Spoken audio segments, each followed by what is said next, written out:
まっすぐ上から振りか面と同じように振りかぶって打つのが必要。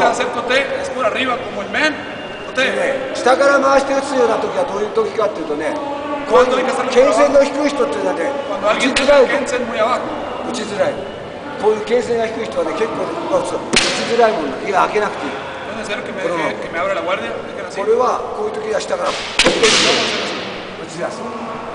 しかしこれは打突力がなくなるのね。強さが。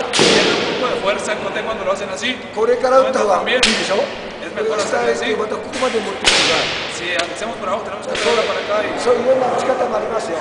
今基本だから上から打ってるんだから。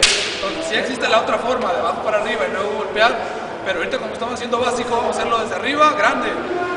それでね、今度はどうって決めたんですけど、やっぱり最後はここで前の胴を打つのがなるべくこう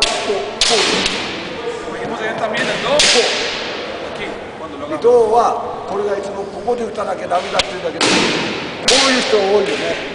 el do muchas veces decimos con qué parte lo tenemos que pegar, 一つのね、 pero mucha gente todavía está テク haciendo ニックとしてこれをスッと寄せるとこういうふうにうまく返る la técnica. こともある。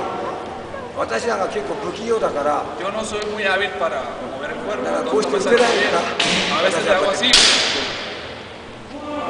昨日言ったんでは強く打ちましょうね。 pero como dijimos ayer, vamos a entrar, vamos a pegar el do fuerte.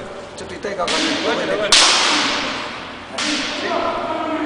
なるべくここで Lo más posible aquí, no aquí, no en el centro, al costado. はい、同時やります。 Vamos a hacer ahora do uchi, do.